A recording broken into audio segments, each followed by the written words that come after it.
Welcome back to Hollywood Purgatory this week. I'm Jeffrey Harris, 411 Mania. On the other end is Jay Snook with the Good Men Project. Say hi, Jay. Hello there. How's it going? All right. So this is Hollywood Purgatory, where the entertainment industry comes to get judged. hmm So the big story. Last Monday, we finally got our Star Wars: The Last Jedi trailer.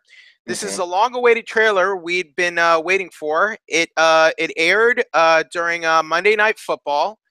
We finally got the trailer. We got new dialogue. We got new footage. Jay, it's very exciting. I was very excited to finally get this trailer. But you got to see it in like a theater or something, right? Not yet. No. I mean the trailer you saw in the theater, didn't you? I haven't seen the trailer in a theater yet. It was released online, and that was how I first saw it. Okay, because there was in LA, there was some kind of something Yes, where they're doing. there was a trailer premiere at the El Capitan Theater, which is owned and run by Disney and Buena Vista Entertainment. They had a trailer premiere there. I was not there. I had Okay. friends who attended that premiere.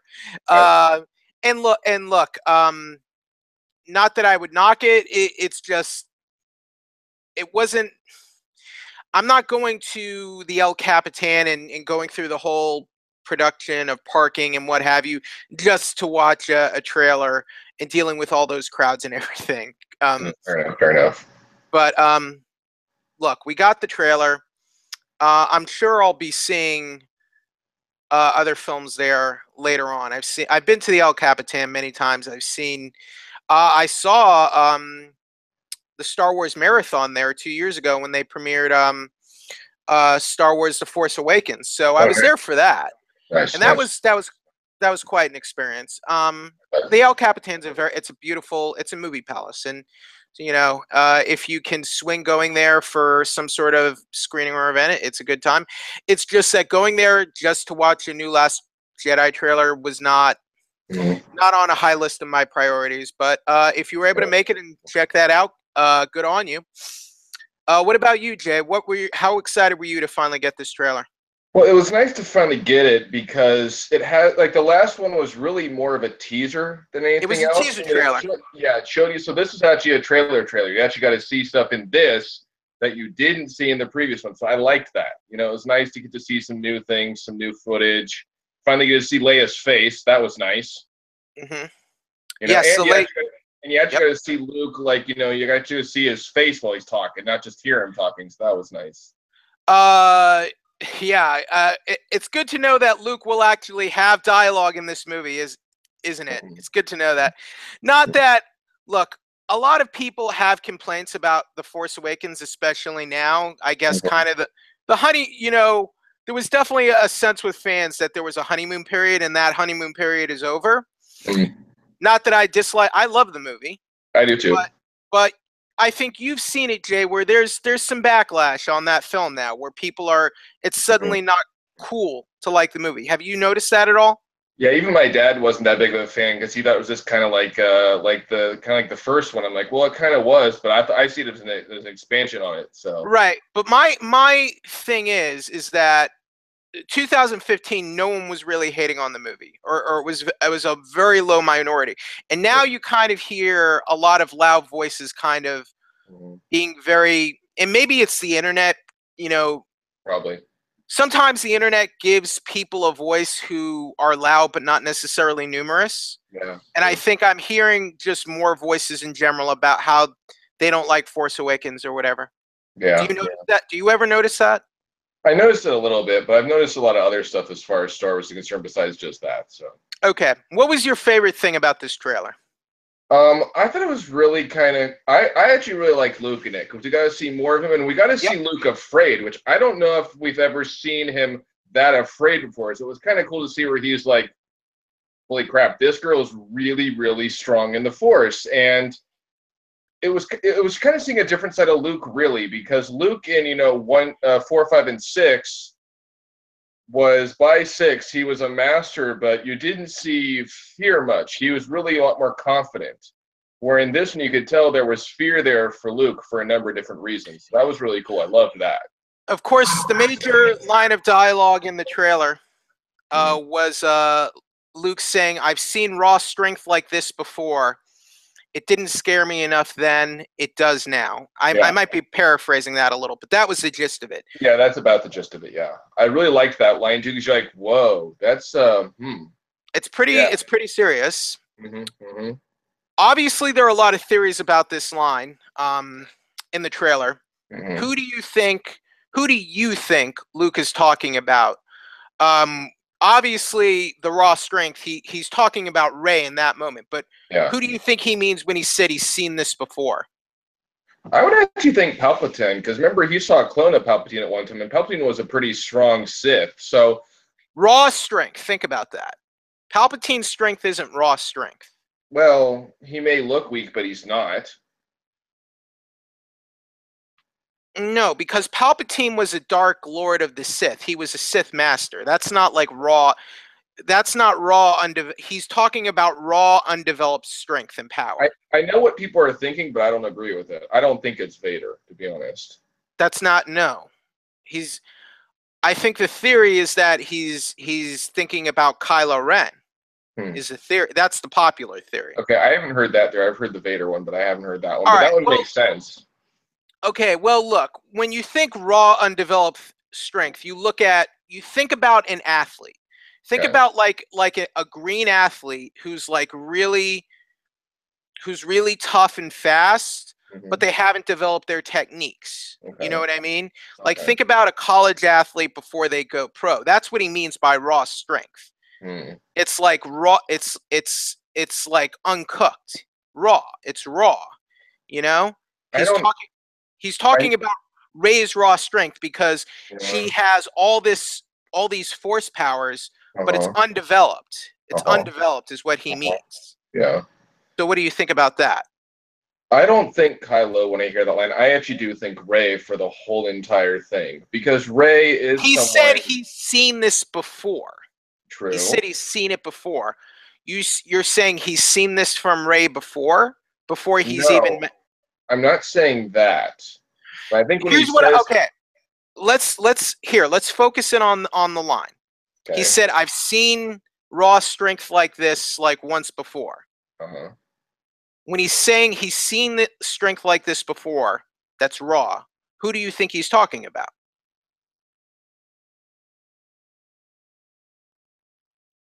Maybe it could be Vader, because I just don't think Kylo when I hear that line. I'm just saying when I hear that line, I don't think of Kylo. I just don't. All right. When you think of what he's referring to, it's not Darth Vader, because Darth Vader doesn't have raw strength. That's like years of honed dark side training and development. So you have to think of it like who's a raw prospect in the ways of the Force. At that time, it wouldn't be Kylo; it'd be Ben Solo, right? Right. But who is Kylo Ren? That's why people believe he's obviously maybe not obviously, but that's why so many think, okay, he's talking about Kylo Ren in this moment. But couldn't he be talking about Rey as a kid too? Isn't that a possibility? She probably had powers then, just didn't know it, right? I mean, I guess that's if you believe he's met Rey before, or has a personal connection to her. Yeah, I really think when I hear that whole line, I really think he's talking about her. I don't see Kylo at all. That's just me. I don't see Kylo. I see Rey the whole way through. Yeah, but obviously he's probably talking about someone else when he said he's seen raw strength like this before. I don't know. I just don't see Kylo though. I don't know why. I just don't see Kylo there. And when he says that, like, maybe he's talking about someone else, because in that 30 years, Kylo wasn't the only raw he saw. But here's the reason. I mean, look, we know he trained Kylo when he was Ben Solo at one point, right? Sure. And we know that Kylo was seduced by Supreme Leader Snoke. Fine. That's what Leia says. He was seduced by Snoke to the dark side, and he's deeply obsessed with Darth Vader, his grandfather, and in the ways of the dark side of the Force, basically. Sure. So, and we know Kylo is very powerful. Yeah. And he trained him at some point.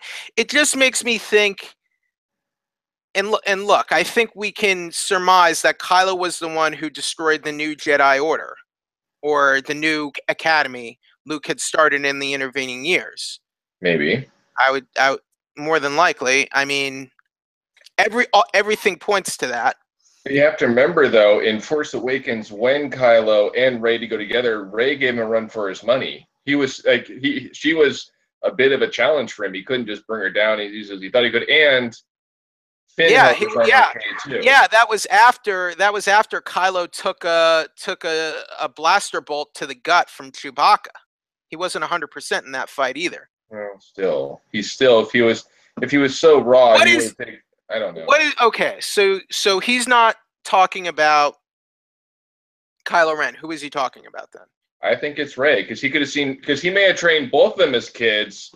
And yeah, it's true that Kylo is strong and he's undisciplined and powerful. But Kylo could be the same way too, I think. We know Rey's about 19 or 20 years old, and Kylo has to be much older, because Kylo was born a short time after Return of the Jedi. We know that from the Aftermath books. Yeah. So he's much older than Rey. So even though they've denounced it, I still believe they're twins. Even though they've tried to denounce it, I still believe it. How are they twins? How is that possible? Because in a version of the books, Han and Leia had twins. That's why. They Yeah, they did. Yeah, yes. In expanded universe, which is no longer canon. That was the old. They've said that. They've said that because they don't want people to know what's happening. So I believe that. No, her birth was depicted in Aftermath. She gave birth to one child, a boy. She did not give birth to. Look, I know you're speaking your theories, but you're speaking from a place of ignorance. The new Aftermath books were published like in 2015, 2016, like right before The Force Awakens and right after. All right. Okay, fine. And Leia's pregnancy is well documented. Fine. Her marriage to Han Solo. She has one child. Okay. I'm not saying, now look, I am not saying I'm not saying in any way that Leia never gave birth to a second child. Yeah. I'm just saying there is no way she gave birth to a twin babies in Ben and Rey when she gave birth to Ben. Okay? Ben was one child. He was the only child at the time. There were no twins. There might have been another child. For all we know, they could have had like 10 more kids that we don't know about. So on that theory, then it's not a theory. It's a fact. Okay, fine. I get it. So on that note, then yes, I still believe that means that Rey and Kylo could be brother and sister, just not twins. All right. And Rey may not be her real name. I don't believe that. I think it's very possible Rey is not her real name. I don't believe Rey and Kylo are brother and sister. It's very possible they could be related some way. That's not where my theory is. But to me, when Luke says that, the obvious suspect is Kylo Ren. It might not necessarily be Kylo, but he's not talking about Rey, because I feel like if he was talking about Rey, saying I've seen raw strength like this before, I don't feel he would say it like that. So if it's not Rey, then if there was a new Jedi Academy, maybe it was another student who went dark besides just Kylo, maybe? It could be, but I think I think, to me, Occam, you know, Occam's razor. Do you know what Occam's razor mean? No. Occam's razor is like the idea the most obvious answer is the right one. Okay. Taking Occam's razor into account, when he's saying he's seen raw strength like Rey's before, Occam's razor would suggest he's talking about Kylo Ren, his nephew, Ben Solo, who is very powerful, who he tried to train, and when he was training him as his Padawan learner, he turned to the dark side because of Supreme Leader Snoke. Okay. But none of that's confirmed. All we're going off of is lines in a trailer at the end of the day. Yeah, and I think with this, I think with this, we're just gonna have to agree. This is fun, though. Isn't this fun to debate Star Wars? But with this, we're gonna have to agree to disagree and move on. That's what we're gonna have to do, because I guess I'm stubborn. Well, until we see the movie. I mean, look, 2 months from now, I bet you. I'm gonna bet you right now that I'm going to be redeemed by the movie, and then you may be.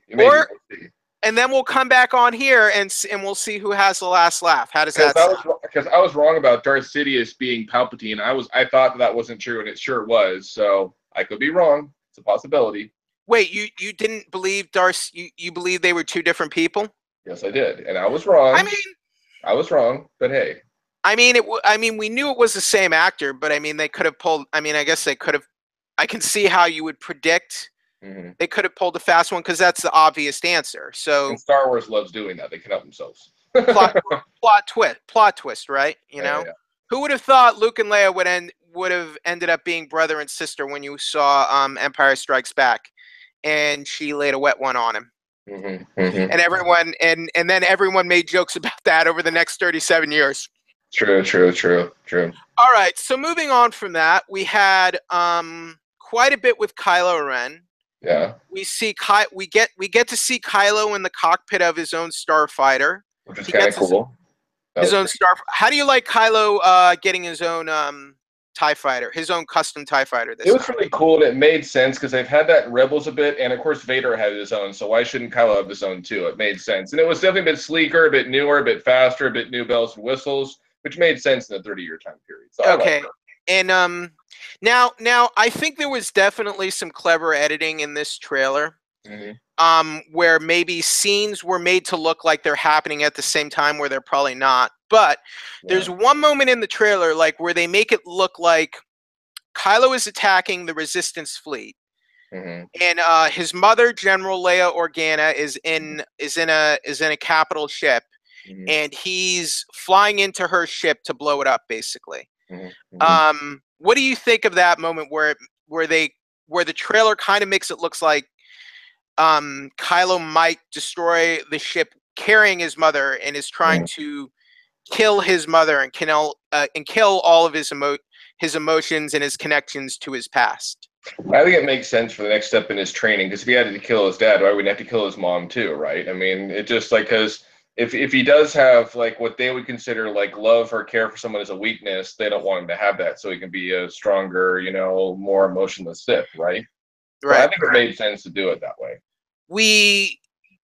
We've heard from Lucasfilm and Kathleen Kennedy that this is basically sort of the send-off for Carrie Fisher, the late Carrie Fisher as General Leia Organa.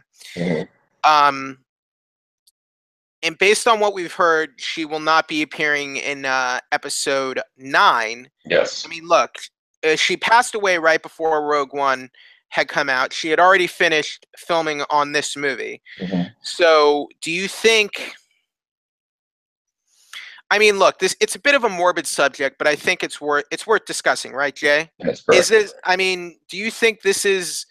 And we're just like talking about predictions, but do you think this is it for Leia, and this will be?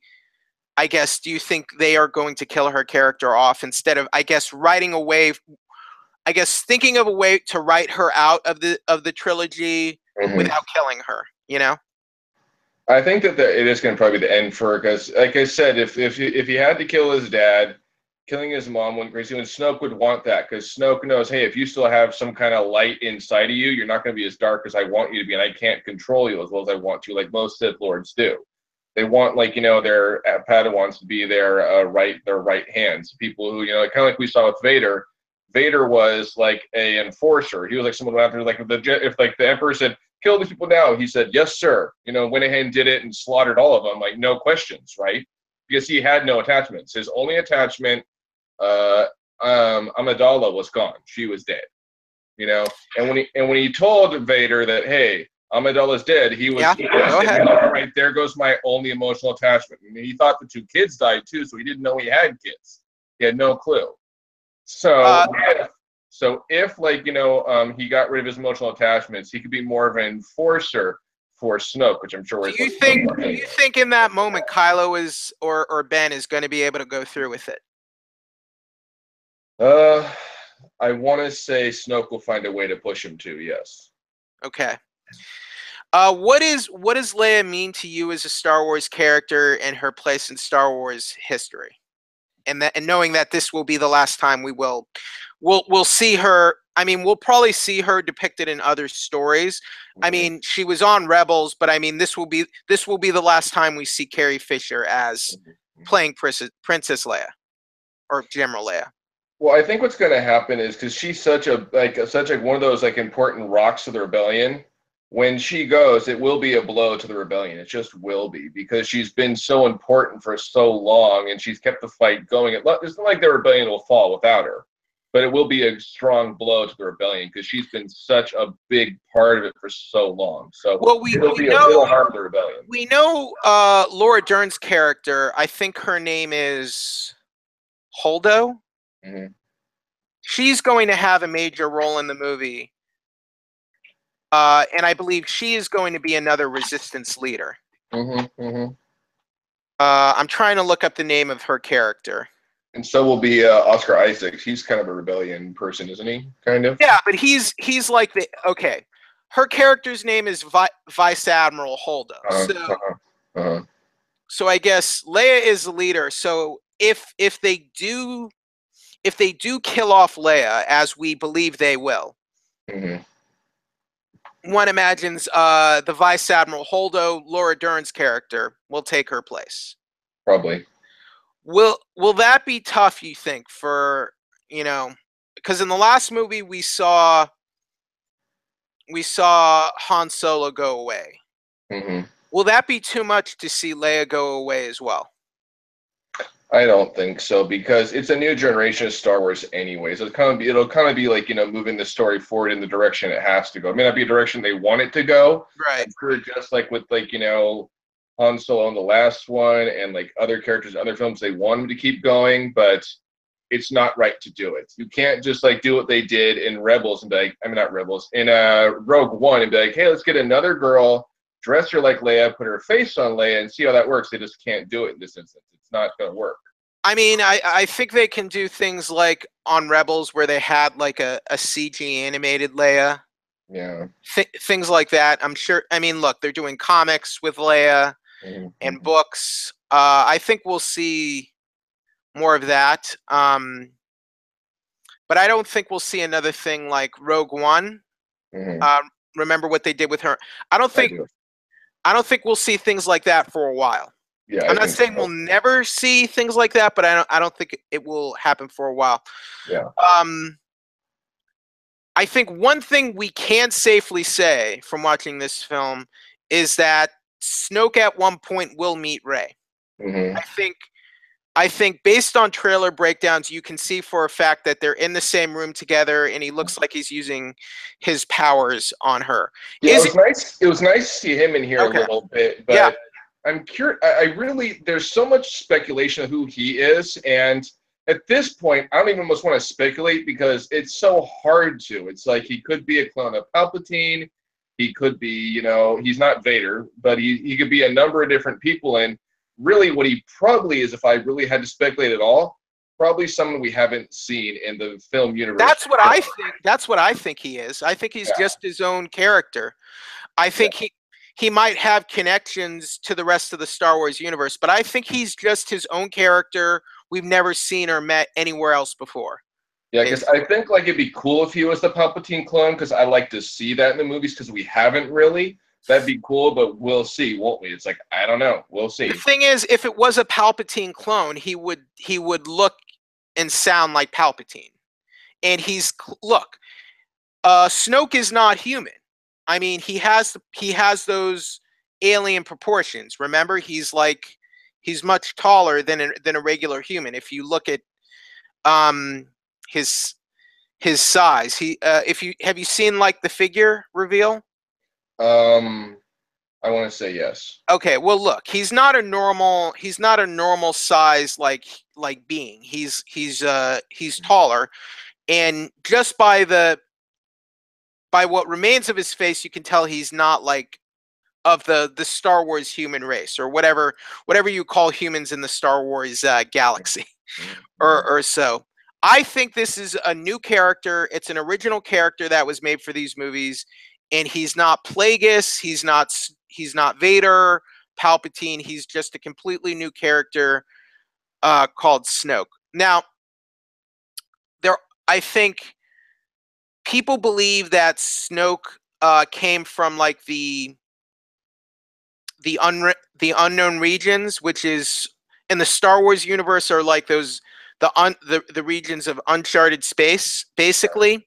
Okay. And based on the Aftermath books, Palpatine was investigating sort of. Apparently, the impression is he made contact or felt something like calling out to him from the unknown regions, Okay. and that's probably where they either found Snoke or that's where Snoke came from. That's the theory. That's a working theory, and it's still speculation. But I think that is probably what it was. Like he is some dark unknown creature from the unknown regions of space in the Star Wars universe. But I'm curious, how does his face get mangled? Because his face is clearly mangled. It got a good beating somehow, and I mean, we know he's probably very old. So it could have happened thousands of years ago or hundreds of years ago. We'll see. I'm curious to see who he is, but he could be some Sith Lord we just haven't heard of before, someone from somewhere, because there's so much expanded universe they really could pull from it. They say they're doing all Aftermath, but they may not stick to that. I mean, seriously. Well, we never actually see Snoke in Aftermath. There are just sort of like in Aftermath, you see sort of the seeds planted for the First Order. Okay.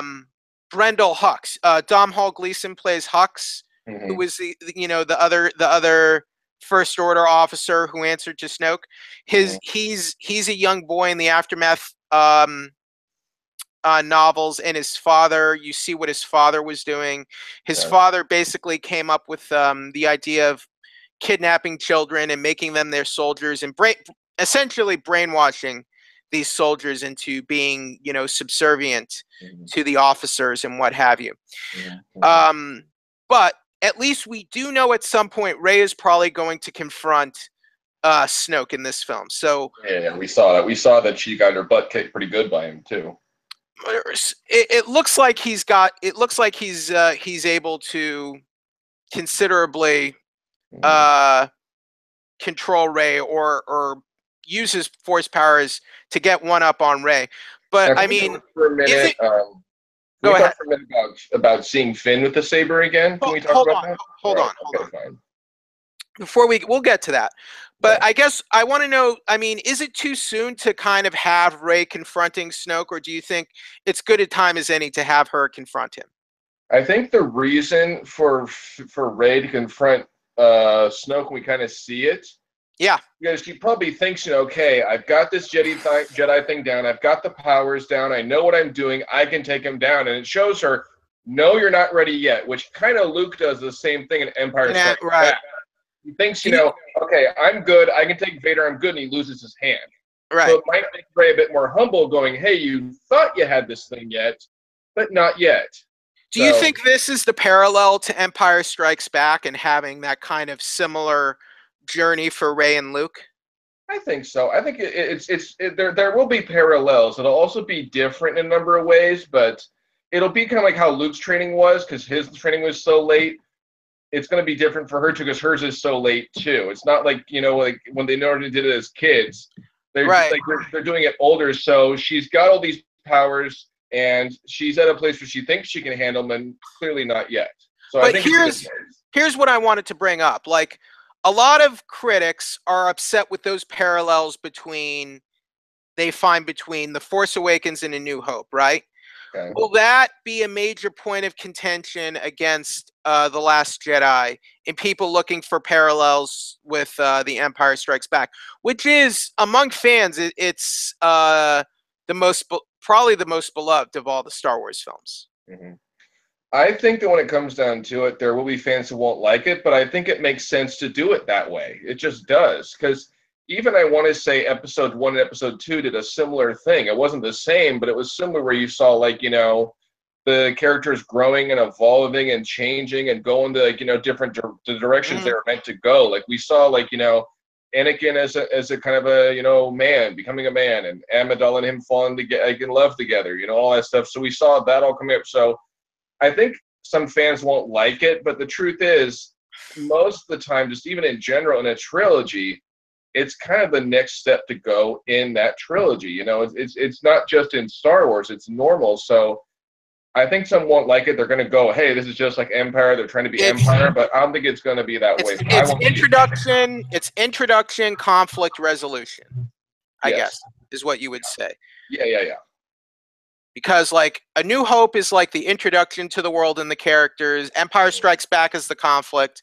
Return of the Jedi is a resolution. So maybe you could argue this trilogy will follow a similar format, but that remains to be seen as well. So moving on from there, we know that Phasma will actually fight in this movie. Phasma, who a lot of people were disappointed with how her character turned out in the last movie, because she didn't really do much and she didn't really engage in battle, and all she really did was lower the shields to Starkiller Base so the Resistance could blow it up.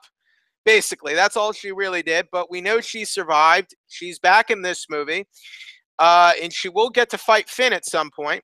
And that wasn't a lightsaber he was carrying. It was that that vibro baton. That he remember when he fought the stormtrooper in the last movie, he had that anti-lightsaber baton. Okay. So that's what he had. He didn't have his own lightsaber. Because Rey has that lightsaber, remember? Where would he have gotten a lightsaber? I don't know. Lightsabers are us. Right. Well, no, he didn't. And we don't even know that Finn is a Jedi or he's Force sensitive yet. So Finn. So we're gonna get more Phasma. Do you like that we're getting more Phasma and Gwendolyn Christie, and it looks like she's gonna have a big knockdown, drag out fight with Finn in the next movie? Phasma versus Finn. I like to see it because, in a way, she's kind of like the Boba Fett of this film, the series. I mean. Yeah. But we didn't, like, so it'll be nice to see her, like, you know, because you know that she's got this really interesting suit you haven't seen before. You know that she's clearly a force to be reckoned with. She's not really an assassin like Boba Fett or Jango. This is true. But she's someone who clearly, like, you know, just looks imposing. So getting to see her in action will be nice to see, hey, she doesn't just look it, she actually is. So yeah. I'll be excited to see What did you think of the fact that she never even really fought in the first movie? I thought it wasn't. I wasn't really mad by it because, again, it was kind of introducing that character, you know, so you didn't necessarily have to see him fight, especially if it didn't make sense. If you're just going to put him in there to fight, just have him fight, make sure it makes sense. So it wasn't a bad idea to introduce the character, and clearly she was like, well, I hate I'm doing this for you guys, but I don't want to die either, so. Yeah.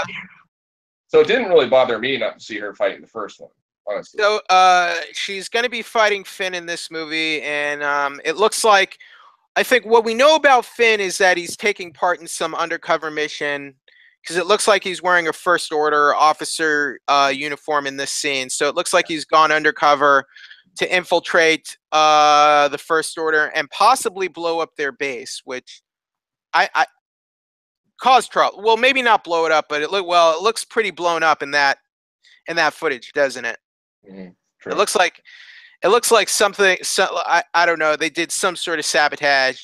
Mm-hmm. Sabotage, as William Shatner would say, to that base. All right. Any other standout moments in that Last Jedi trailer for you, Jay?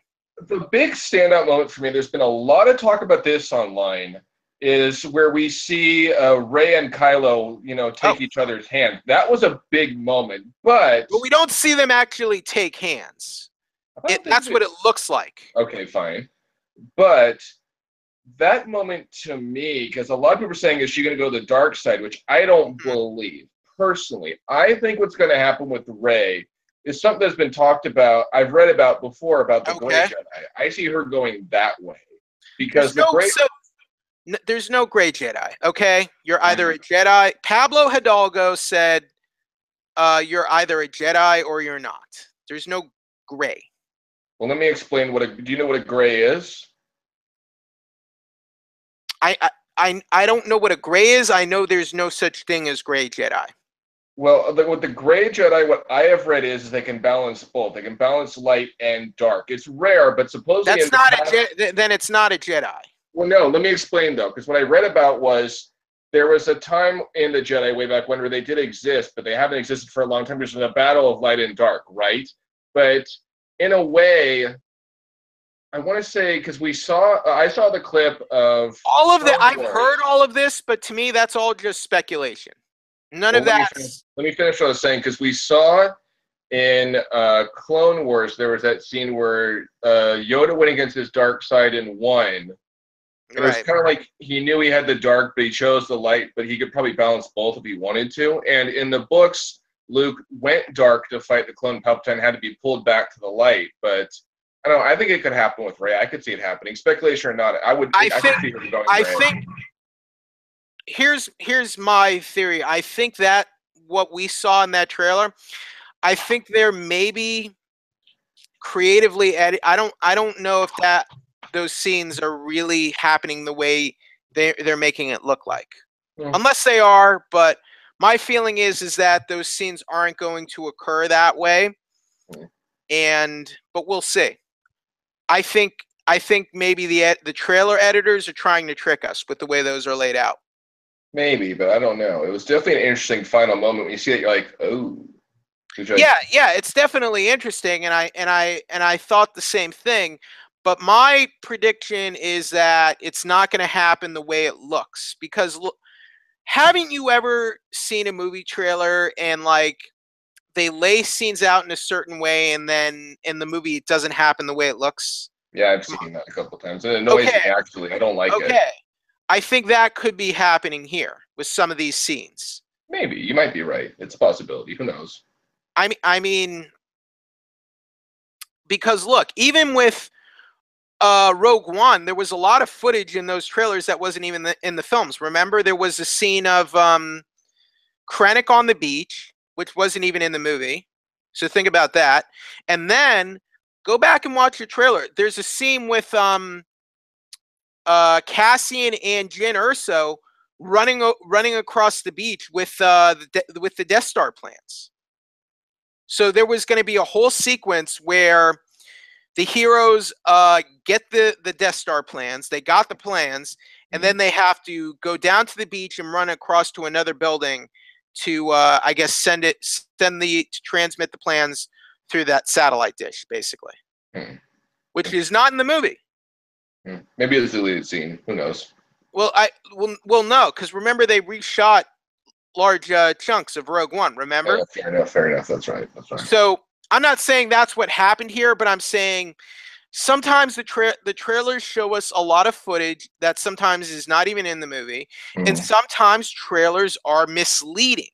That's true. Sometimes they're misleading on purpose, and sometimes they're just misleading because look, the trailers are just trying to show you all this cool stuff, like go see the movie, basically. And not all, and they're still working on the movie as we speak. The movie's probably not even finished yet, and they're still probably editing it, and things aren't final. So that's kind of why these trailers can be misleading.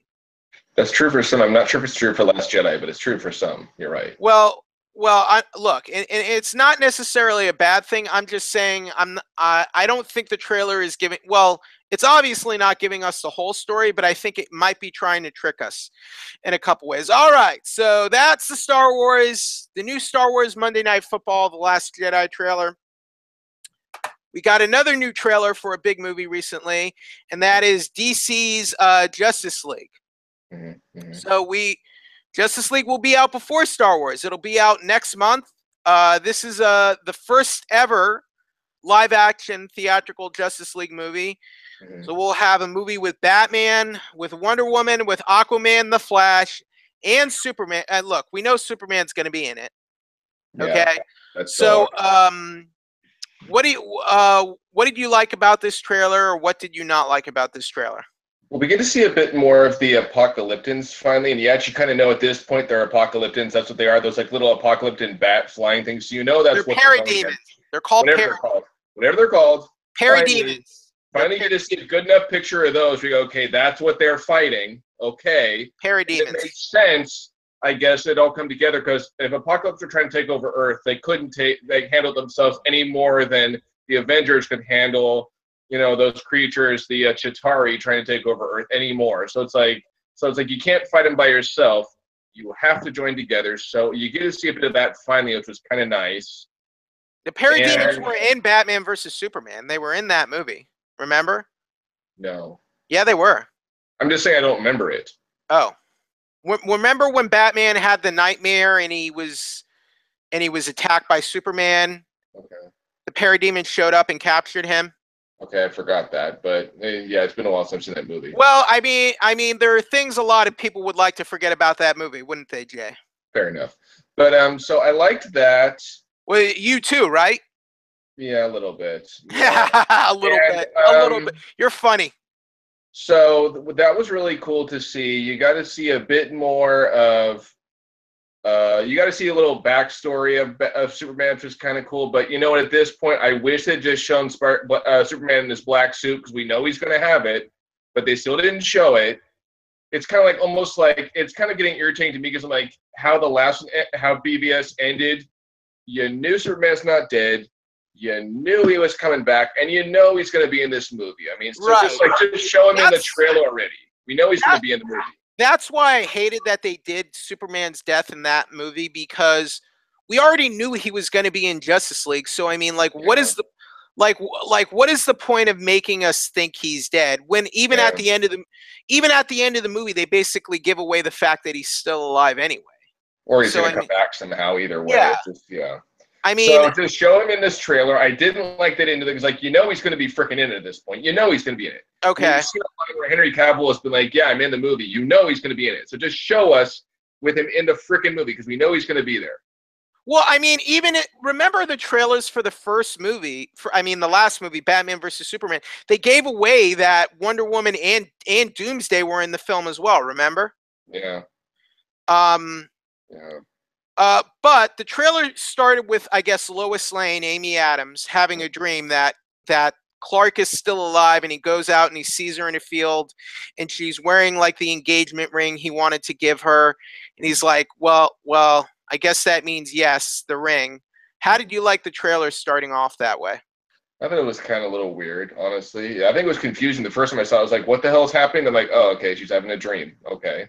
So it was kind of not really that strong of a start for the trailer, honestly, I thought, personally. Right. I didn't think it was that strong of a start for it. No.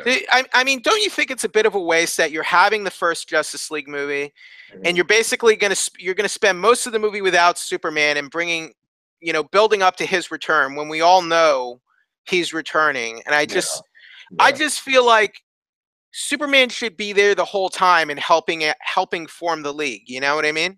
Which he did anyway. And like even in the cartoon series, he helped form it. He was one of like the founding members. He was the one who was like, "Hey guys, I need help here. Batman, can you help me?" And Batman's like, "Right, I'll help it because of you, Superman. I don't want to do this, but I'll help you because we are friends, we are allies. I'll help you out. Fine." Even though Batman wanted to be a part-timer most of the time, he didn't always like being like just league all the time. He did it because Superman was like, I need your help. He was like, all right, fine, I'll do it because of you. So Batman trying to start the league without Superman is kind of just ridiculous on its own. Okay, so that's basically, doesn't that look like the direction they're going here, that Batman's starting things up? Yeah. What do you think about that? I think it's kind of weird, to be honest. It just doesn't seem right. I don't think in any comic version ever that's even happened. Maybe I'm wrong, but I don't think it's ever happened. So it just shows they're kind of doing their own thing anyway, and if the fans don't like it, too damn bad is what we're doing, which is never a good thing for DC to do. What do you think of what Jason Momoa is doing as Aquaman, and do you think he will be like the highlight of the film? He probably will be because you know what? He's really good. I like how he looks. He looks like he's having a blast being in it. So I think he'll be really good. And to be honest, I kind of like how they're doing the Flash too. It's a little different, but I think it's going to be fun too. I think it's going to be a lot. I just personally think the Flash and the Aquaman are going to be good, and it looks almost like, at least from what I've seen, I just don't know why it's Barry Allen. The personality is like the personality he's playing is Wally West. Yeah. So like, if you want Wally's personality, why not just use Wally West? I just don't get it. I don't know. Maybe it's because the New 52 stuff. I don't know. I'm not crazy about Ezra Miller's Barry Allen. Okay, so how do you think Cyborg looks? I like how he looks. He looks pretty cool. So we get to see more of him in this trailer, right? Right. Yeah, so I like him. He looks like he's going to be pretty cool. Though, well, at first he was Teen Titans, but again, I think in New 52 he became a part of the League, right? Is that what happened? Yeah. And we've seen him in some of the animated films, so it's not crazy to see him. And you get to see in here, which I didn't know, how he became Cyborg. So I think that's kind of cool to get to see that. So I'm looking forward to that for sure. Well, we see some of we saw some of how he becomes Cyborg in Batman versus Superman. True. But I personally haven't really seen that in a medium of any of these before, animated or otherwise. So what do you think of the overall visual style and Zack Snyder's very polarizing? You know, some people are really into his style, some people really aren't. Overall, the visuals of the movie, do you think it's just too much, or do you think Snyder is making all of this look really epic and grandiose? One thing I think he's doing right that I like is Batman is still kind of rough around the edges, which this Batman should be. And I like it's for the most part, it's dark. It's not just like, neon lights and colors and, sun and all that stuff. So I like that it's most of what we are seeing in the trailers has that dark overtone about it. So I don't like that. Honestly, I think that's kind of one of the things that hurt Batman versus Superman. Well, and I'll tell you why. That works for a character. It works for a character like Batman. Mm-hmm. Doesn't work for Superman, and it doesn't work for the other Justice League characters at all. And that's my opinion. Okay. But I think look at the reaction to Batman versus Superman. But also, wasn't it true that most of the time in Wonder Woman it was more darker overtones for the most part? I mean, not all of it. Yeah, some true. of it, fair enough. And those were the parts, honestly, that I liked the least about Wonder Woman. Okay. I liked Wonder Woman a lot, but like there were parts about the ending where it was just like there's like everything's like a cloudy explosion and everything's like a big shockwave and like a big CG mess. And I think, and if you want, even if you're going to hate this comparison, I think even in if you look at the 2012 Avengers movie, like you can still see like everything that's going on, and it still like looks impressive, but you can make sense of what's going on there. And it's like, I think, look, a lot of people have problems with Batman versus Superman. It wasn't just me. Yeah. And I didn't hate it, but it had its flaws. That's for sure. I don't know. I don't want the whole movie to look. I mean, the whole movie looks washed out and dark. And again, that works for Batman because Batman's like a dark character. He's like a dark hero. He works at night and everything. The Justice League is different, and that's kind of what's not working for me as much here. But we'll see how this. What I'm actually really kind of afraid of with this movie that I've seen the last two trailers, it looks like they might underutilize Wonder Woman, which would be a bad idea because she was their first live-action DC movie that did well in a long time. It looks like they're going to underutilize her, and kind of like the guys are going to take the spotlight. I don't think so. I think if anything, they'll probably put more Wonder Woman in the film because of how well her movie did. Well, I hope so, but what I'm seeing in the trailers, it doesn't look that way. Well, I think what we're seeing in the trailers is like Batman being the leader and forming the Justice League, which neither of us really care for, right? Yeah. I don't think, Batman being the leader and forming the Justice League, it's just a little weird if you ask me. But I do like though. I do like their choice of Gordon, Commissioner Gordon. I love that. I'm I looking mean, forward look, to it's seeing. J.K. Simmons. We loved him as J. Jonah Jameson in the Yeah, Spider. I mean, you can't really go wrong there. But we don't know how substantial of a role he's going to have in the film either. fair enough. Uh, all right. So moving on from Justice League. So that was the other big trailer. Do we want to talk about the New Mutants trailer that just dropped over the weekend? Yeah, let's talk a little bit about Yeah. it. So what's interesting about this, because it's first of all, this is another Marvel thing that I personally don't know much about. It's like they're doing and they're doing a lot of those. They're doing like the one with Squirrel Girl. What's that one called? New Warriors. That's going to be a TV series, though. So they're doing that. They've done a lot on Netflix, a lot of those shows like Jessica Jones and Iron Fist and Luke Cage, and it's not a bad thing. Even All Legion right. was like that. Well, Legion let me did, give you the gist of it. In the comics, the New Mutants were like another group of like mutant heroes that were like trained by Xavier. I think when the X-Men were believed to be dead, okay, and Xavier, Professor X, he founded a new team. okay, With like they were younger than the more popular, more well-known X-Men, and they were okay, called the New Mutants, basically. okay, all right. So that was the gist of that team book. So this movie though, it looks like they're teenage mutants, but it looks like they've transferred it into, well, the trailer looks like a straight out horror film. It It looks does. like X-Men meets It, basically. Mm-hmm. So it looks like they've taken the idea of the X-Men mutants and they're putting it in like a teen horror film, basically. What do you think? You know what it really reminded me of? It reminded me of kind of looks like Legion, but on a team scale where they all don't know their powers. They don't know how to control them or how to use them. And that's how Legion was. Like he was this guy who had, these great powers, but he couldn't control them. He didn't even know he had them. Right. This movie's going to go the same route, which is interesting. Right.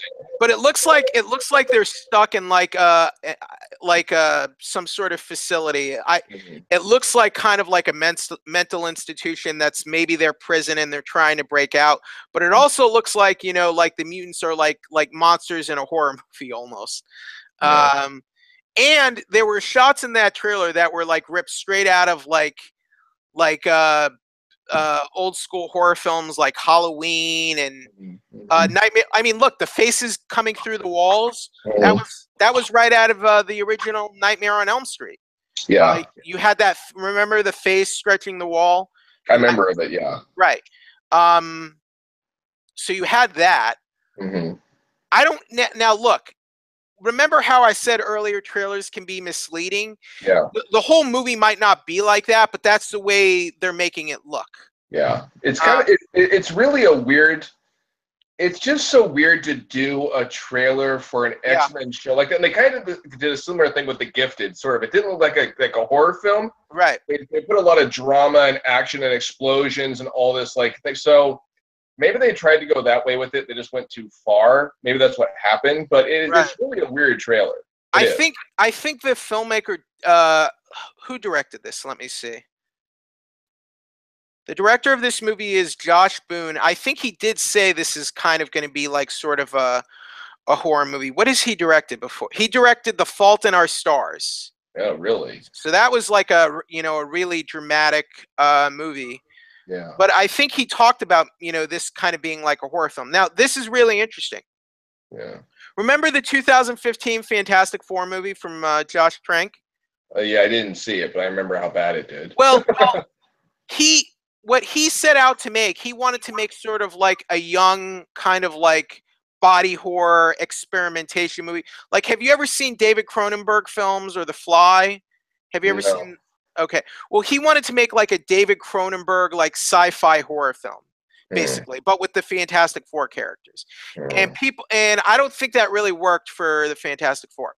No. Now, however, this movie, like, this isn't an X-Men movie. It's New Mutants. So maybe the fact that they're doing something like this with New Mutant characters instead of the X-Men characters can work. Maybe. I just know that I think this is like the Last Jedi trailer, the fact they want to get people pumped for it and talking about it. I think that's what they want to do. Here's the other thing. Horror movies are very easy to sell. I mean, Sure. what is the most popular profitable movie genre other than horror films? If you think about it. Because Disney? look, family, maybe? Disney's not a genre, but my point is like horror movies, you can spend very little money and make movies that that audiences really respond to, because audience, That's true. Like with Saw, they spent like Yeah. $5-10 million to make it, and yeah, people ate it up. Yeah. So fair enough. Exactly. Or It was not a big budget. The new It was not a big budget movie either. People like to get scared because it's psychological, right? True. Look, that movie Happy Death Day was #1. Happy Death Day outdid Blade Runner this weekend, made $26 million. That movie was definitely made on the cheap. Yeah, it was. You saw Wasn't Happy. that great though. No, but my point is, I agree with you. But that movie Happy Death Day, Jay, cost $5 million. Yeah, that doesn't surprise So me. think about that. $5 million. The movie in its opening weekend made 26. Mm-hmm. So it made 5 times its budget on its opening weekend alone. Yeah. So my point is, with horror, you can spend very little money to make a product that's effective with an audience and can make a lot of money. It can be more profitable than a movie like Blade Runner 2049, which cost $170 million and opens with $30 million. Think about that. This movie had an opening weekend almost as big as the Blade Runner sequel, but it's way more profitable because they spent next to no money on it. Yeah, true. So that's my point. That's my point here. Mm-hmm.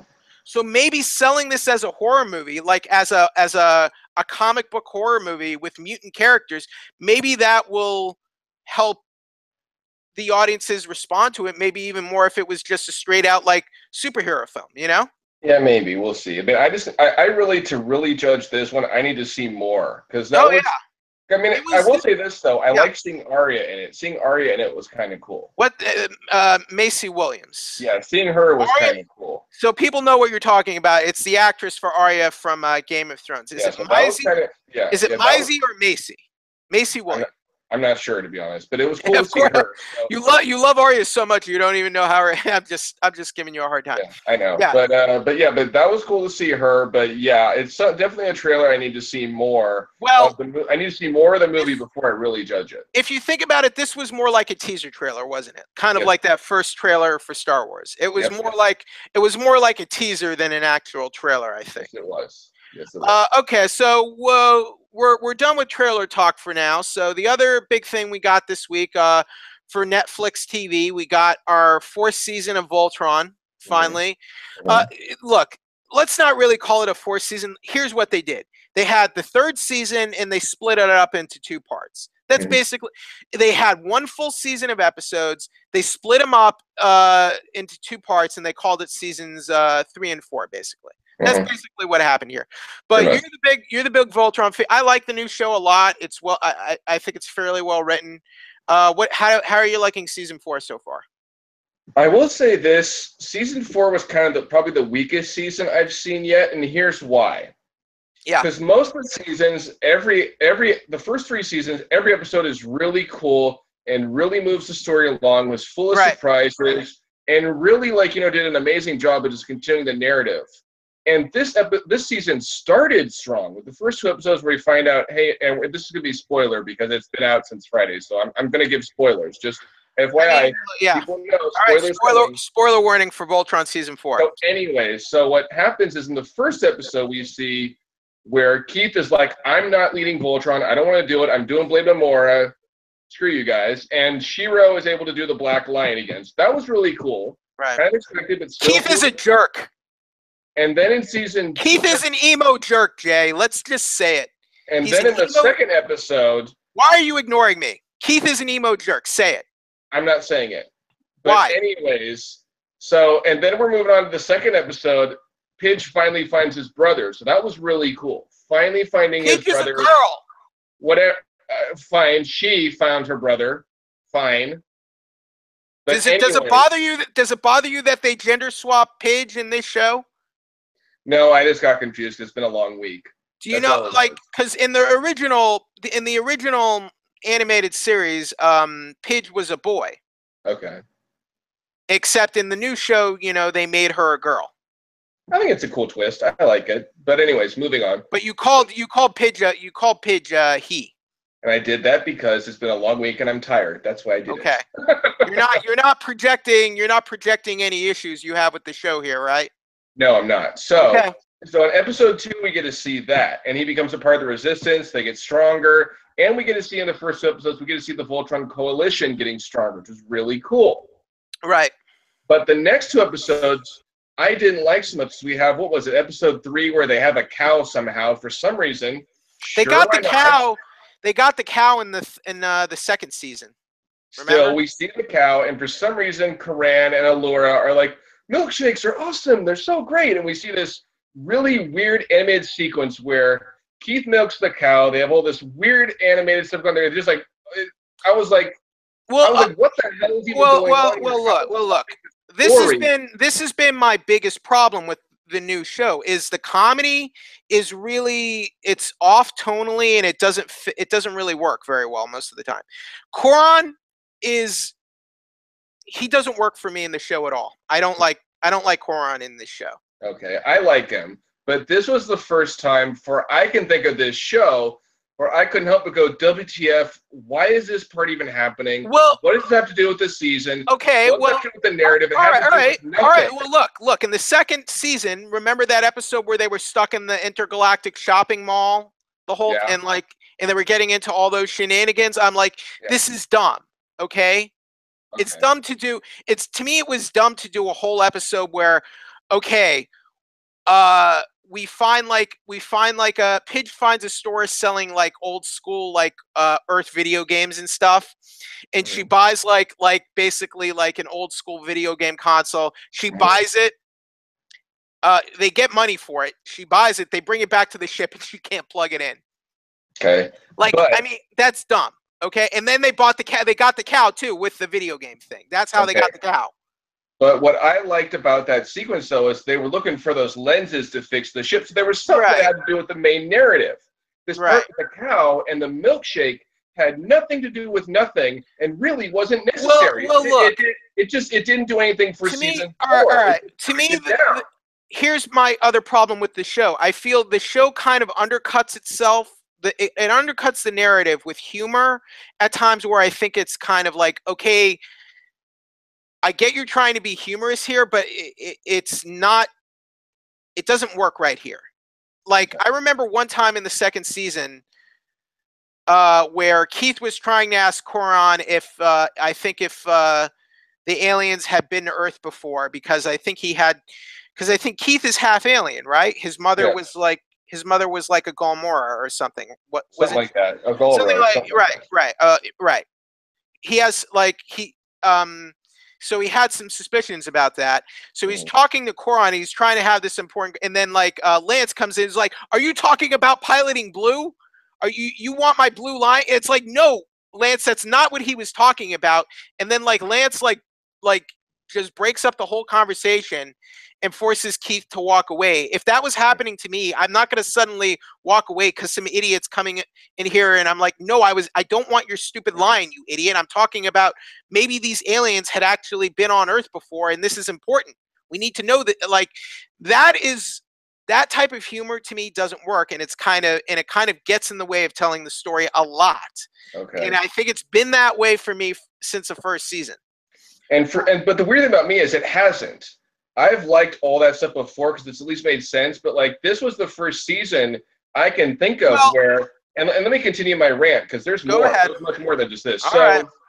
So we have the thing with the cow and the milkshake, and it has nothing to do with nothing. It's just a weird side plot they put in that made no sense. Hunk made the milkshakes, right? Hunk made the milkshakes, right? But it just made no sense. Okay, so they're for some reason crazy for milkshakes, but we don't know why, and it's doing nothing for the season at all, nothing for the story, nothing for the narrative. And then, if that's not enough, we have another episode where they're going around and they're like, hey, we're going to go to all these different planets and try to get the Voltron Coalition bigger, and things go really Well, bad. they're going on a diplomatic mission to make the Voltron coalition bigger. So there you go. But then Karan is like, hey, you know what? I'm going to go to some total stranger, get a weird little egg, have some worm go in my brain, and make me pretty much go crazy. I'm like, when they did that too, I hated that episode because, like, even though it was kind of cool to see some like in the end it worked, the Voltron coalition got stronger. It was weird to see Karan like that. It wasn't funny. It was just weird. It dragged the season down again. And I was just like, what the hell is going on? Because, like, first of all, you're buying something from a weird guy you shouldn't be buying something from anyway. And second of all, Karan's an idiot. He barely has 2 brain cells to rub together. Well, until that episode, I didn't. And the episode before that, I didn't think so. All right, so here's why the show is like that. It has a lot of the same. Do you remember the original Avatar, the Last Airbender series? I didn't watch it. So no. Okay, well, a lot of people that worked on Avatar work on this show, and it has a very similar style, not just visual style, but it has the humor is very similar. And Avatar would frequently have like comedic interludes like this, quite often, actually. Mm-hmm. I think it worked fairly well in Avatar. I don't like it as much here. And look, I like this show a lot. I think this show did a very good job of taking all the lore of the Voltron mythos and kind of just resetting it and repackaging it in a way that, you know, it's like a modern epic sci-fi story. And I think all that they've done works really well. I think, but when they're killing you when they're banging you over the head with like the cow stuff and Koran being an utter goofball, it's too much, you know? So it seems like you reached your breaking point this season for the comedy. But those were the only 2 parts that really bothered me. What was interesting was when it came down to some other parts, it wasn't so bad though. Like, what happens with Lothor this season? What's going on with Lothor? I like that. That was really cool. I liked seeing Lothor kind of like, you know, become an enemy of the Galra. That was really cool. I enjoyed it. So Lothor, what? He's defecting, or what is he doing? He's trying to get a new form of quintessence, and he screws up. He fails. His generals go, you know what, Lothor, heck with this. He kills one of them, which they don't like either, by the way. Is he in love with Allura in this version? I don't know about that. I want to say I don't think so. But I didn't catch it. Maybe that's it. I didn't catch that. And I did love how this season started where you got to see, God, what's her name? The witch's face. What's her name? Hagar, I think. Yeah, getting to see her face was really cool. You got to see that in all its glory at the beginning, so that was cool. And getting to see Zarkon come back clearly, you know, stronger and more dangerous than ever. That was really cool to see. I didn't see that coming, honestly. Even though the last season ended with him kind of coming back, I didn't think he'd come back in some new kind of suit of sorts where he's clearly, you know, and he's pissed at Lothor, clearly. He's like, Lothor, you've screwed up the Galra Empire bad in your short time, and you know, and what's her name, like Hagar. He's like, Hagar, why did you have him become in charge? You didn't have the authority to do that. Is Zarkon out of his coma yet? Yeah, he's alive. He's alive, and he ends up in a new suit. Okay. So that happened, which was really cool. Do we learn anything? Is Shiro okay, or did something happen to him when he disappeared? Shiro is fine now. He definitely was beat up for all, but he's fine now. He's definitely better now. And really, when he takes control of the Black Lion again, he's ready to do it. He doesn't necessarily want to do it, but he realizes, you know what, it's what I need to do for the team. So it's cool to see that happen. And we definitely do see the alliance of Voltron get stronger. We see okay. So Shiro gets the Black Lion back. So I guess Allura has blue. Yes. And now Keith has red is basically how they reset it. Yes. Right? Okay. And Lance is much bigger. I mean, Keith is much bigger with the Blade of Mamora now. So right. He's doing that now. And it was really cool to see new allies form. And you saw some good battles happen, which was really kind of cool. And what really was the coolest part about this season, I thought was really interesting. Right. was that at the very end, Lotor's like, you know what, we need to talk, Paladins. Like, he's like, you know what, I think I need to align with you guys now because, one, I have nowhere else to go, and two, I kind of am getting tired of the whole Galra thing too, which since season 3, he'd kind of not been a fan of it anyway. So basically, as things stand, I guess Zarkon is back in power of the Galra now, I guess. Mm-hmm. Okay, so anything about Earth? Do they go back to Earth or anything? Do they make contact with Earth? Nope, no, they don't. Not this season. Okay, so I want to know where has Pidge's family been the whole time? Well, it turns out his brother was in some. Her brother. Her. Sorry, her Pidge brother. is a woman. I meant her. She's a girl, man. She's not a man, man. Again, it's been a long week. Give me a break. I think you deep down, you're upset that Pidge got turned into a woman. No, I'm not. Nope. But so Pidge was originally a man or a boy in the old show, and now Pidge is a girl, and that bothers you somehow. No, it doesn't. Are you sure? So you keep saying Pidge is a boy. Is it maybe because Pidge looks like a boy? She's very sort of tomboyish, I guess. Is that why? No, because in season 1 we thought she was a boy. Right. We didn't know she was until like season 2, right? No, we knew in season 1 she was a girl. I mean, we thought she was a boy at first, but then early on we found out she was actually a girl. I thought it wasn't until season 2 she announced she was a girl to everybody. No, it was the first season. Definitely. I remember. I thought it was the beginning of season 2. We have the whole thing on Netflix. We should all go back and rewatch. Yeah. So where were her where was her brother and father the whole time? We still haven't found her father, but her brother. brother. Where was her brother? He was like some part of some kind of resistance of sorts, and he was hiding and working on taking the Galra too, but in something different. It was so that's what he was doing all this time. And when she finds him, and we get to learn more about their backstory and their history, which was really cool. When she finds him, she's like, hey, join us. And he's thinks it's really cool that she's a paladin of Voltron and all this stuff. So that was really cool to see. So what is they're forming a Voltron coalition. So what is that comprised of? Just the other planets who are resisting the Galra, or what?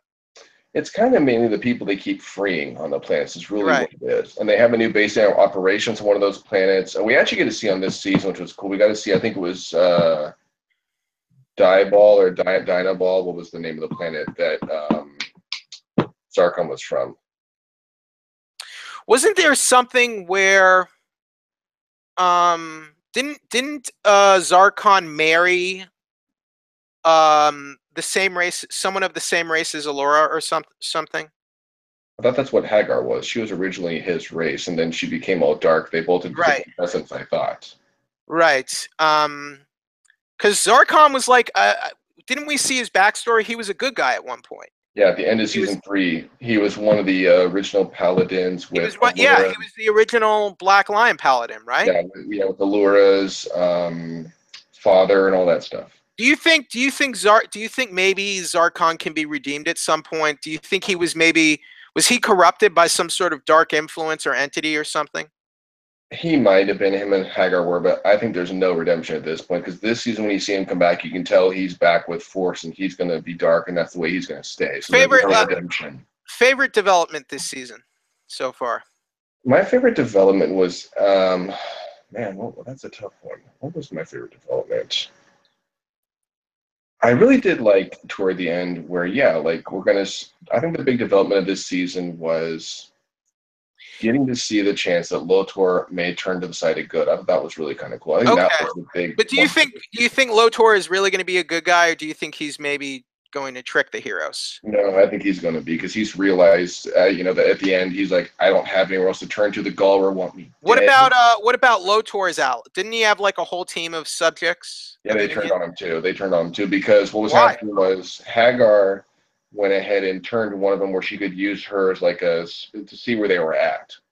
So Lotor had to kill her, the one with the little cat in her shoulder. He had to kill her because Hagar used her as kind of as a spy. She didn't know she was a spy, so he killed her. And when she did that, they were kind of like, okay, Lotor killed her. What if she does the same? What if he does the same thing to us? And then So he lost the loyalty of his generals, is what you're saying. Well, there was two things that made them lose the loyalty. First of all, it was killing that girl. Right. But the straw that broke the camel's back actually was when he took him through this portal and he was like, yeah, it's another dimension and all this quintessence, and they got there and they're like, there's nothing. They're like, you just wasted all of our time and the last of the quintessence we have. So you know what, Lotor? We're done. No moss. And it didn't help. Just bye, Felicia. And it didn't help when they all hear, because Zarkon says, attention, all Galra. Lotor is no longer in part of the family. He's no longer in charge. He's an enemy of the state. So Zarkon excommunicated him, basically. Yeah, and he says to all Galra, he says, if you see Lotor or his men, take them out. And his men realize, you know what, if we bring Lotor in, maybe we'll get leniency. All right, here's my prediction, though. What if Lotor tries to hand over Voltron and the Paladins to Zarkon and tries to get back in with him that way? I don't see that happening. Something like that happened in the original Avatar series, actually. So, are we getting a 5th season? Have they even announced it yet? I don't know. I would think there would be. I would think there would be. All right, so I really got to get. I've been behind. I got to get. I got to start watching season 4. I mean, I do like the show. Other than I think it has too much like. I don't mind comedy and humor. I just think they do it a bit too much. I like that we're both wearing Nintendo themed shirts. I'm hopefully getting my SNES Classic later this week, fingers crossed. So, all right, before we go out this week, I wanted to do a little segment, I call it Collectible Delectable, a little thing where I spotlight a new cool collectible I obtained. So on future editions, if you have a cool collectible in your collection or something you would like to show off, we can do that. So here we have, Funko Pop. Like Funko Pop vinyls. So here we have a Funko Pop vinyl. This is the shared exclusive for the New York Comic Con. This is the Dragon Zord Funko Pop vinyl. It's worth about $25. So here it's the Dragon Zord from Power Rangers. So this is a Funko Pop vinyl of the Green Rangers Dragon Zord. It's very nice. During San Diego Comic Con, they had a Megazord. They had the Mighty Morphin Power Rangers Megazord. That was a shared exclusive, and it's bigger than the average Funko Pop vinyl. So I haven't opened this yet. So here you can see the sticker here. So it's so this sticker, it's basically the fall convention exclusive for Funko Pop. So very nice. If you like Power Rangers.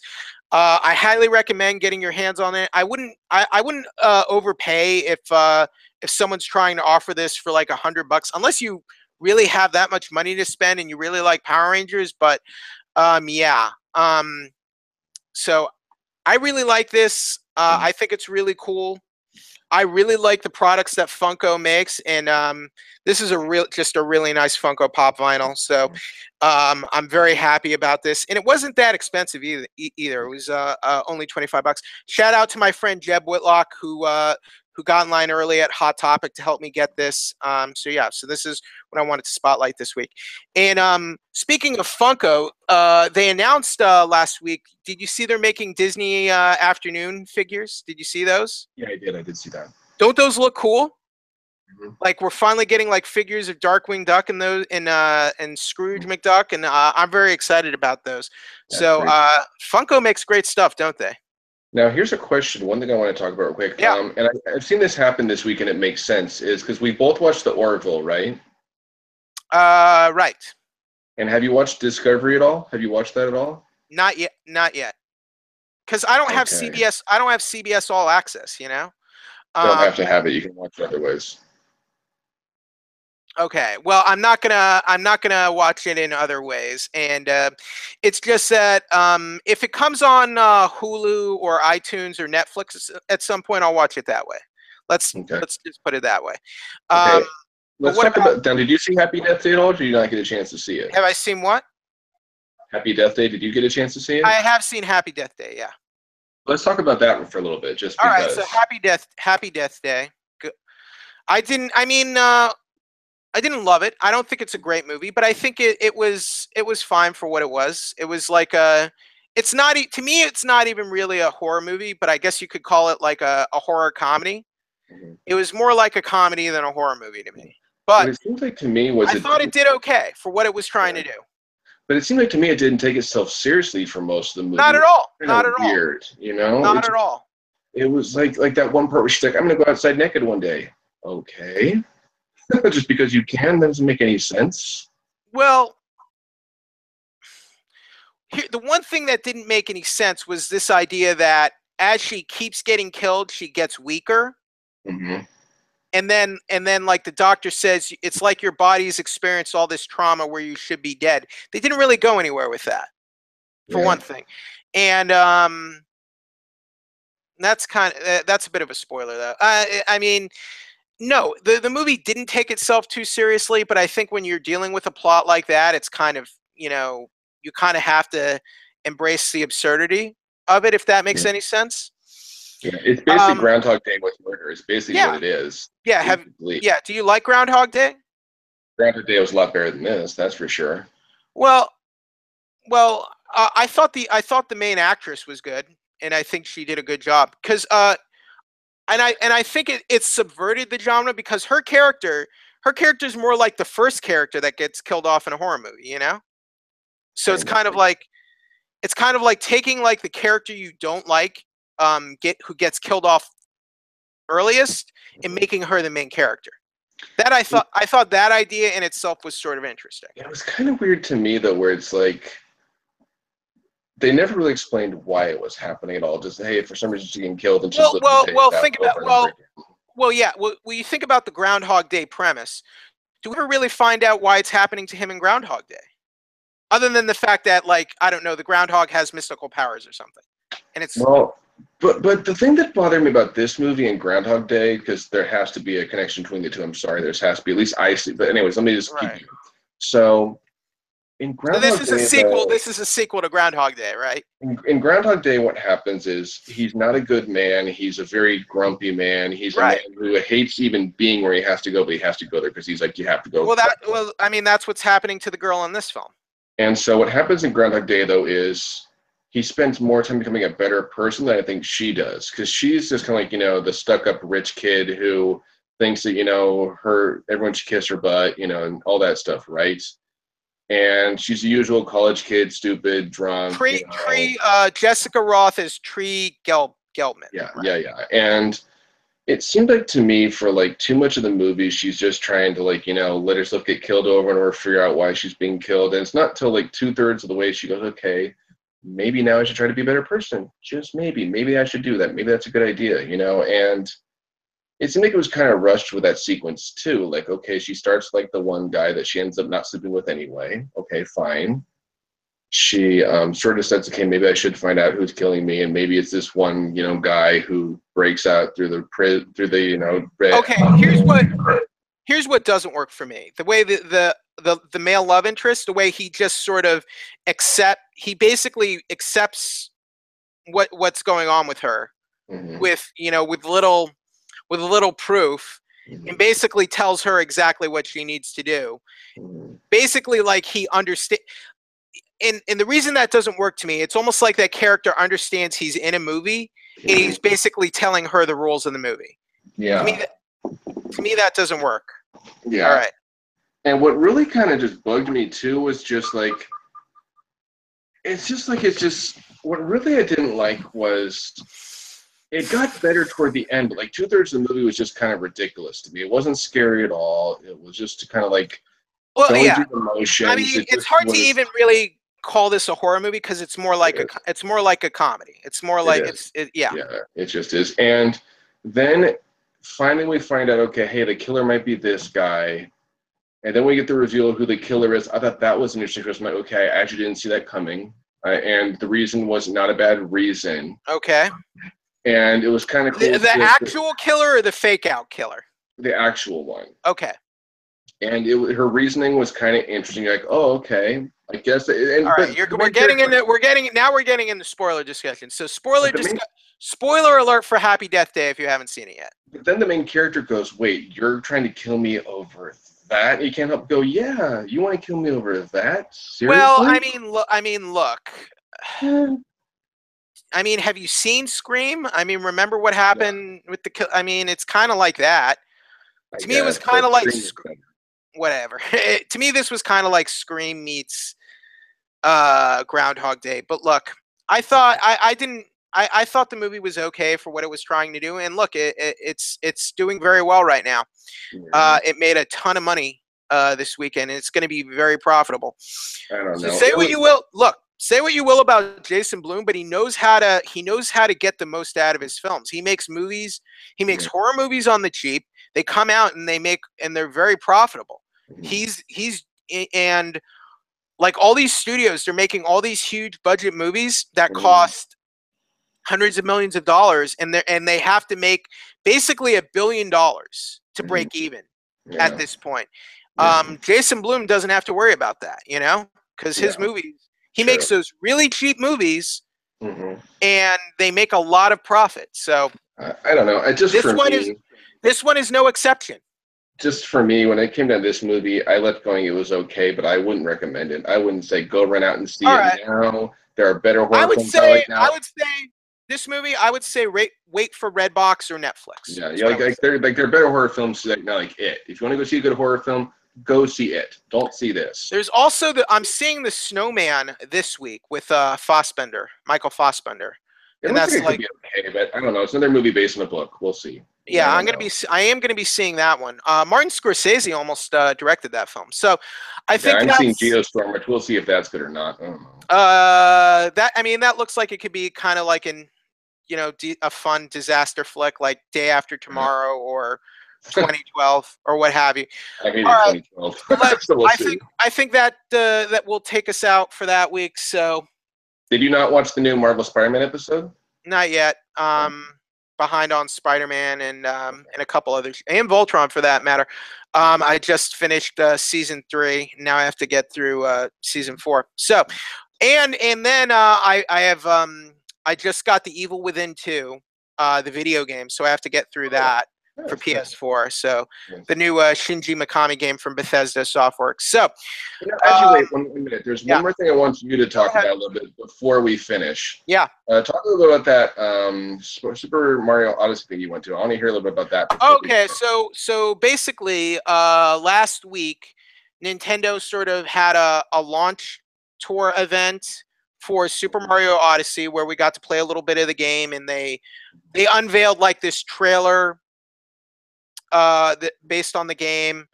I guess that they're going to be taken around the country. I think they're taking the game around the country to some big cities. So they want people to give fans like a little taste of the game, and they were doing giveaways and photo ops. So the game itself, there wasn't anything really new to play. It was the same stuff. If you were at E3, it was the same material, so there weren't any new levels or anything. But I did get, I have it right here. I did get the replica. I got the hat.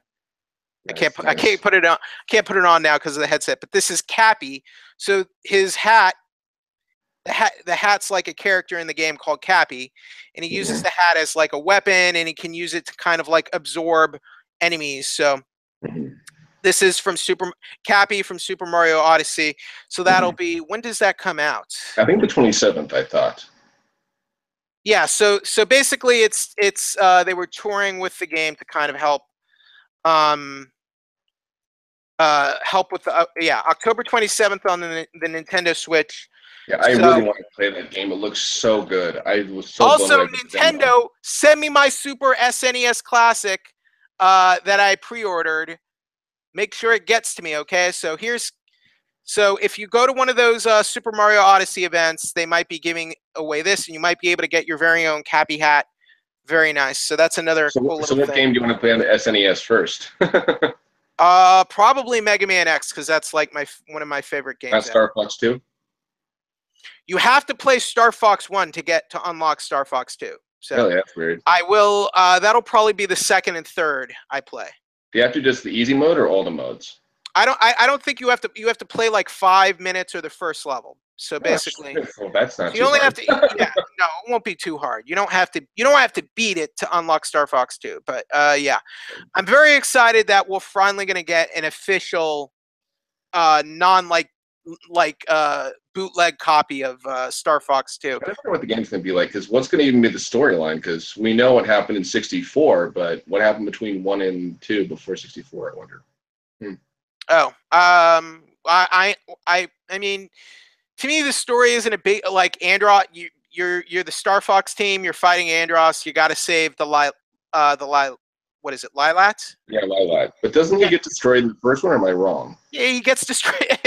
It's like he gets destroyed in all of them, but he keeps coming back or something. Yeah, I just hope it's not like Dinosaur Planet. That one sucked. To me, it's well, that wasn't original. That one was not originally a Star Fox game. So yeah, it still was terrible. so that's the reason it's like not like Star Fox. It was not meant to be a Star. It started off as a different game and became a Star Fox game later on. I never played Armada. Do you ever play Armada? Did you play that one?